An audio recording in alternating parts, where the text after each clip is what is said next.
Hey there, Brian Miller, small town movie watcher. I'm here in my hotel room. See, not at home. It's a busy week of fundraising this week. Woo, fundraising!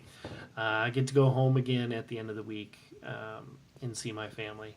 But as for when I'm recording this, it's going to be about a week and a half. Well, it's Tuesday night, so it's almost 2 weeks since I went and saw Batman vs. Superman Dawn of Justice. This movie is rated PG 13, not for drug use, not for language, not for smoking, not for sexual content, but straight up violence.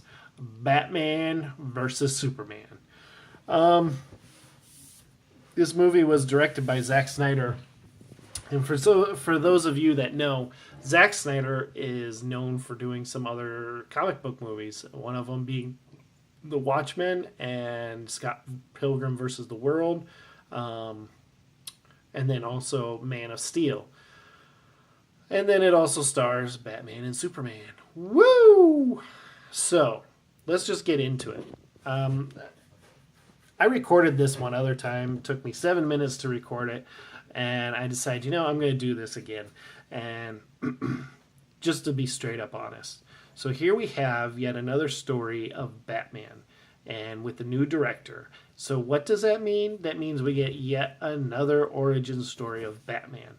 How many times can we tell the story of Batman and his mom and dad getting shot and at a holdup in coming out of the Zorro movie? How many times? I'm a Batman fan, and even if you are, if you're 13, you're probably on to origin story number 2 at least. And I'm not 13, so I'm on to origin story number 5 now of Batman. So we get the origin story of Batman again, but we also get the recap of what happened in Man of Steel, the Superman reboot. And this time we're intertwining Bruce Wayne, Batman, into the story. What happens to Bruce Wayne during the fight of Superman with General Zod in the first movie. So, let's just go with it. Was the movie good? The movie was all right, and here's why. I think that the acting could have been better. Now, obviously, coming at it from a critic standpoint, I am not an actor. I am Brian Miller. I have no reason to act. I have zero acting ability, and that's why I'm not in Hollywood. I'm here in a hotel room. Hello, hotel room. Waiting to do more fundraising in the morning. But this leads us next to, now that we've got acting out of the way that wasn't great, it leads us to how are the fight scenes? Well, the fight scenes were, I thought the fight scenes were good.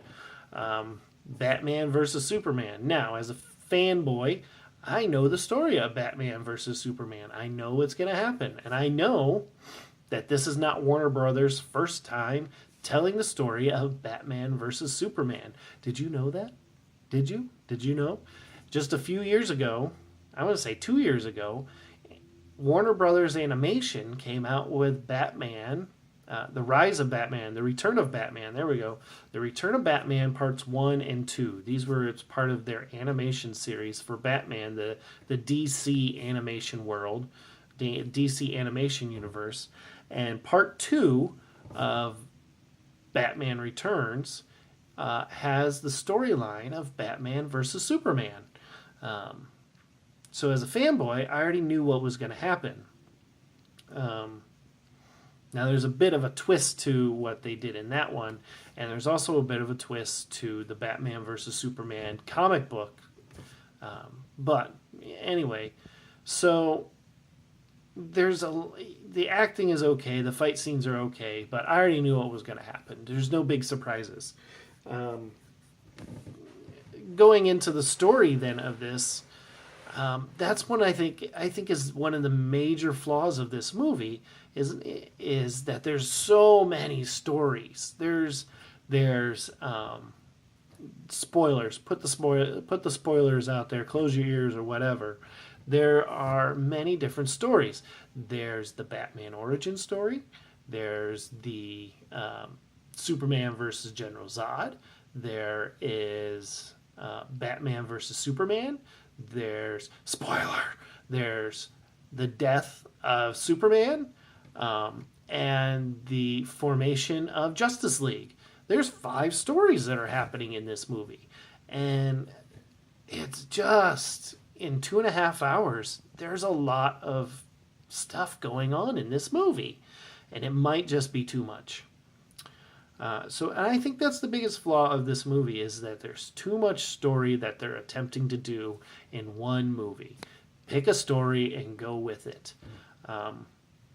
This movie's 2.5 hours long. If you didn't know that, be ready for it. So the story is the flaw in that there's just too much of it. The next part is the cinematography. I did think that the cinematography, the filming of this was great. The scenes, yes, it's the dark, gritty, new version that started with Christopher Nolan that Zack Snyder just blew up with Man of Steel. But this, I think the cinematography, the filming of this was a good movie. And then last up is the CGI. I think today in movies, if you don't mention CGI as a factor in the movies, you're really just not looking at it, because it does. Because you have Doomsday that's in this movie, so he's 100% CGI, and then obviously you have Superman flying, you have Batman, you have things being blown up and destroyed. It just costs too much money to blow things up anymore in Hollywood, so they use CGI. So I think that this movie just really lacked slightly in the CGI department. Why was it? Did they not spend enough time on it? Did they not spend enough money on it?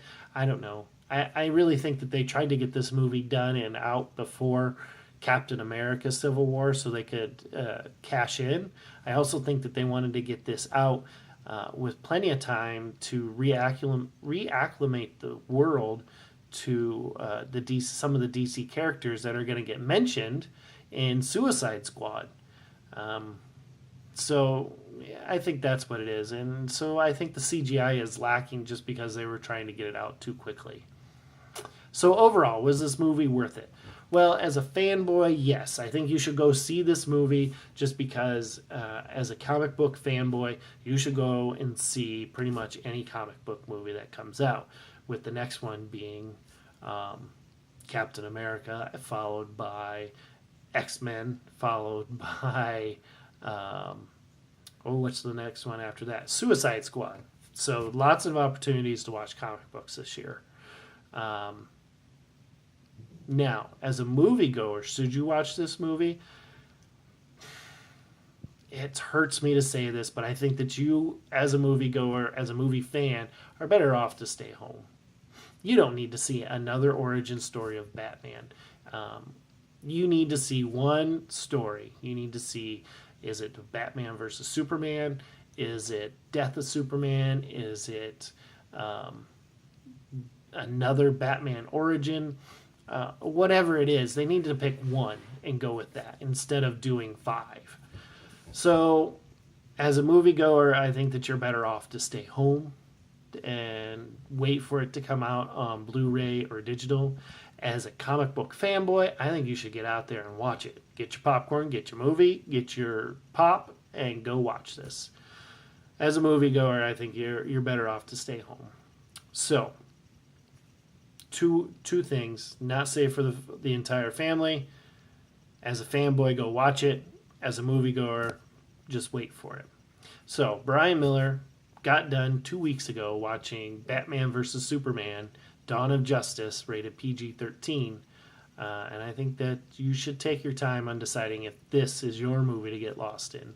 So with that, I bid you adieu, and we'll see you soon. Catch you guys later.